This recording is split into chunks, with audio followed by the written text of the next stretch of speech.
السلام علیکم ورحمت الله وبرکاته. زم تاسو ورو تاسو ملګری احسان الله. ملګرو نن سبا زما ډېرې خویندې میندې دي او زمونږ دغه اواز اوري چې په ټیک ټاک باندې راځي او په ټیک ټاک باندې هغه خپل عزت چې دی هغه لیلام کوي، هغه خپل عزت چې دی هغه ختموي. ملګرو د هغو به قدرې چا مخ هم نه وي لیدلی او هغه به په ټیک ټاک باندې لایو راشي د لږو پیسو ګټلو دپاره او هغه به خپل عزت ټول تباه و برباد کي.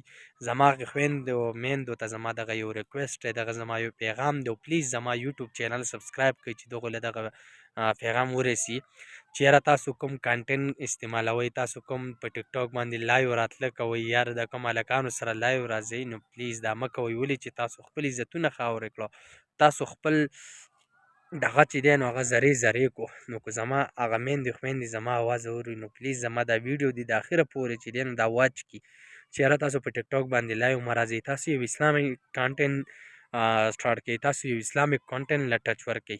آیا زموږ پښتون چې دی که نه د دوی نه به هغه انګریزان څه زده کړه وکړي، زموږ د پښتنو نه به چې دی نو هغه پنجابیان څه زده کړه وکړي، زموږ د پښتنو نه به هغه انډین څه زده کړه وکړي.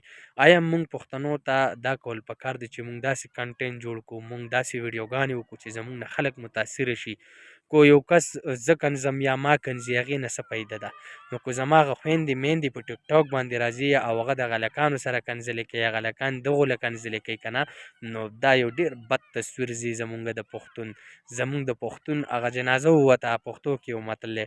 نو ګورئ که زما هغه میندې خویندې یا زما هغه ینګ وروریان وي چې کوم په ټیک ټاک باندې راځي او کوم په ټیک ټاک باندې چې دی نو هغه خپل هغه عزت چې دی خرابوي.